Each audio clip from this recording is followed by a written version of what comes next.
cat lovers, balik lagi di channel YouTube aku. Sekarang yang mau aku bahas itu tentang penyakit kucing. Dan kali ini yang mau aku bahas di sini adalah mastitis. Apa sih mastitis itu? Mastitis adalah radang infeksi bakteri pada salah satu atau beberapa kelenjar susu kucing.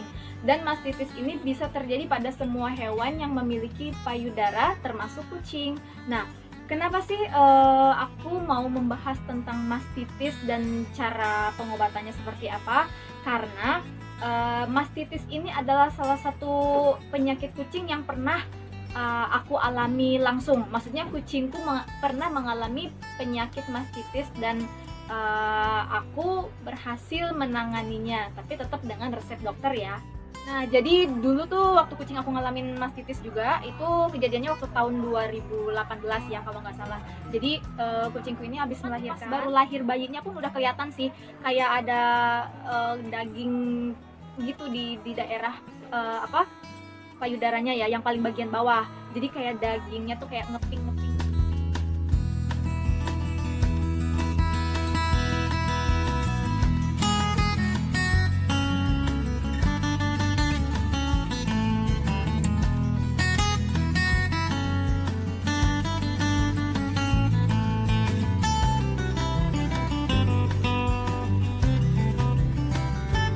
Ini aku pikir itu kayak susu gitu loh, kayak air susu gitu bengkak.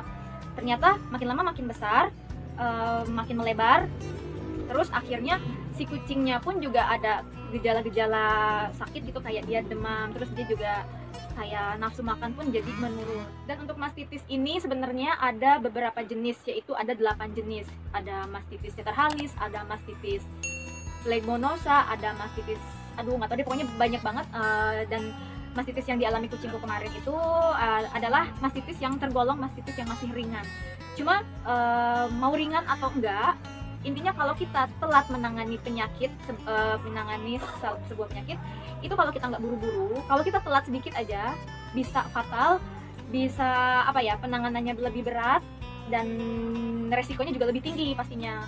Nah, dan untuk mengetahui penyebab mastitis itu apa aja, yaitu salah satunya adalah kebersihan yang pasti. Jadi kalau misalkan lantainya kotor atau ngeres, itu bisa terjadi gesekan pada perut kucing atau pada payudara kucing, sehingga bisa menimbulkan luka di payudara kucing.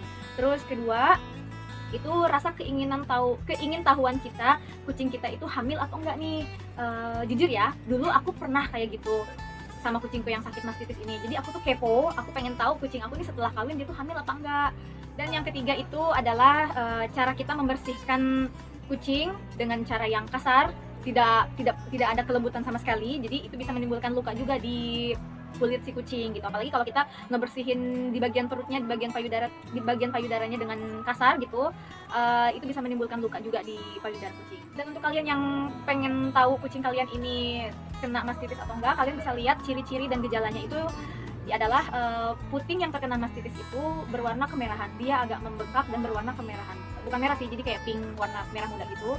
Terus putingnya juga kalau kita tekan, si kucingnya itu akan merasa sakit. Dan si kucing juga bisa mengalami depresi, demam, nafsu makan turun, lemah. Dan itu semua tergantung dari kondisi si kucingnya juga ya. Kalau misalkan kita mengetahui penyakit mastitisnya itu dari sejak awal, mungkin kucingnya masih bisa fit, masih bisa makan. Karena pengalamanku kemarin, kucingku masih mau makan. Dia belum terlalu kelihatan gejala-gejala mastitis, cuman mastitisnya udah kelihatan nih, udah bengkak. Tapi kucingku alhamdulillah masih kuat gitu. Dan akhirnya aku memutuskan untuk meluncur ke pet shop. Aku bawa kucingku itu yang kena mastitis, aku cek ke dokter, pengen tahu ini tuh apa. Tadinya aku pikir tumor, cuman ternyata kata dokternya ini bukan tumor, ini tuh mastitis.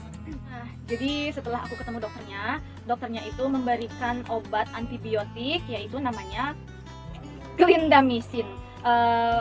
Takut salah ngomong ya, ini clindamycin atau slindamycin, tapi yang jelas seperti ini obatnya. Clindamycin HCl kapsul 300 mg. Jadi sama dokternya langsung kemarin aku dikasih tahu cara minumnya, aturan minumnya seperti apa.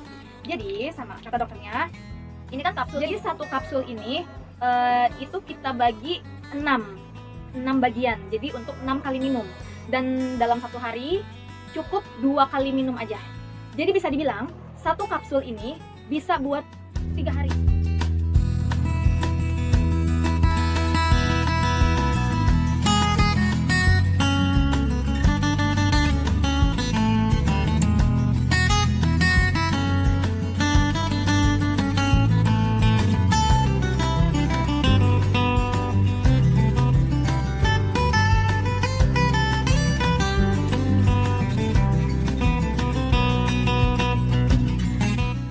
Pengobatannya selain pemberian obat antibiotik yang udah tadi aku jelasin, itu kalian juga bisa merawat kucing di rumah dengan cara mengompres bagian mastitisnya itu dengan air hangat.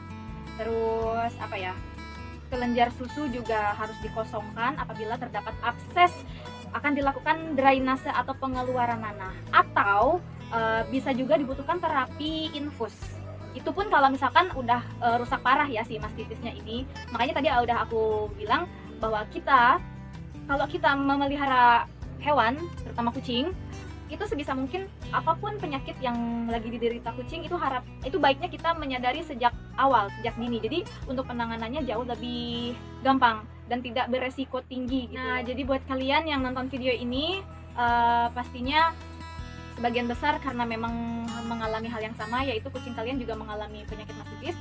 Dan buat kalian yang juga nggak sengaja nonton video ini yang belum mengalami mastitis, terutama buat kalian yang punya kucing betina yang pengen mengawinkan juga sampai hamil sampai punya anak juga, untuk belajar dari pengalaman aku, untuk selalu menjaga kebersihan lingkungan si kucing, kayak tempat tidurnya atau kandangnya atau lantai yang sering dimainin kucing. Intinya harus tetap jaga kebersihan. Oke, jadi aku rasa cukup sampai di sini video tentang mastitisnya. Semoga bisa jadi masukan buat kalian. Buat kalian yang udah mampir, yang baru mampir, terima kasih. Buat yang udah subscribe atau yang belum subscribe, terus semoga kalian suka sama video aku. Jangan lupa di like, jangan lupa di share juga. Dan terima kasih. Sampai ketemu di video aku selanjutnya. Bye bye.